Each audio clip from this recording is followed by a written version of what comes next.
நாம் தமிழர் கட்சி உறவுகளை தனியார் முதலாளிகளுக்காக காவலர்கள் தாக்கிய ஒரு நிகழ்வு பற்றி தான் இந்த பதிவில் நம்ம காண இருக்கோம். விண்ணமங்கலம் பகுதியில் நடந்த இந்த நிகழ்வை பற்றி விரிவாக பார்க்கணுன்னா, நாம் தமிழர் கட்சி தொடர்ச்சியாக முன்னெடுக்கக்கூடிய அந்த முக்கிய விடயத்தை பற்றி அனைவருமே தெரிஞ்சுக்கணும். அது என்ன அப்படின்னா, முதல் முறையாக இயற்கை விவசாயம் செய்யணும் அப்படின்னு நாம் தமிழர் கட்சி பேசுவதும், அதே நேரத்தில் இயற்கை வளங்களை நம்ம காக்கணும் அப்படின்னு பேசுகிறது தமிழ்நாட்டில் ஒரு மிகப்பெரிய புதிய அரசியலாக காணப்பட்டது. அந்த வகையில் தான் பார்த்திங்கன்னா, கல்குவாரிகளை தடுப்பது அப்படிங்கிறதுல நாம் தமிழர் கட்சி அளவிற்கு யாருமே தமிழ்நாடு முழுவதும் போராடி நீங்கள் பார்த்துருக்க மாட்டீங்க. நிச்சயமாக கல்குவாரிக்கு எதிராக போராடி உயிரை விட்ட அளவிற்கு இருக்கக்கூடிய நபர்களில் நாம் தமிழர் கட்சி மட்டும்தான் முதலிடத்தில் இருக்குது.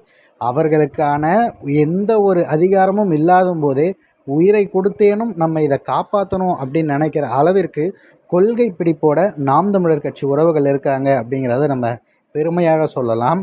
இந்த நிகழ்வு நடந்த இடத்துல பார்த்திங்கன்னா, காவலர்கள் ஒரு தனியார் முதலாளி இந்த கல்குவாரி எடுத்துக்கணும் அப்படின்னு சொல்கிறான். இல்லைங்க, அப்படிலாம் செய்யக்கூடாது. கல்குவாரிகளில் நீங்கள் செய்வது அப்படிங்கிறது நம்மால் உருவாக்க முடியாத ஒன்றை நீங்கள் எப்படி அழிக்கலாம் அப்படின்னு நினைக்கிறீங்க, அதற்கு ஒரு டெண்டர் வேறு விடுறீங்கன்னு சொல்லிட்டு எதிர்ப்பாக நாம் தமிழர் கட்சியிலேருந்து ஆம்பூர் தொகுதியில் இருக்க உறவுகள் எல்லாருமே ஒன்று கூடி இதை கேள்வி எழுப்பியிருக்காங்க. வாணியம்பாடி தொகுதியில் இருக்க அந்த உறவுகளும் இணைந்து இந்த விஷயத்தை எதிர்ப்பு தெரிவிச்சிருக்காங்க.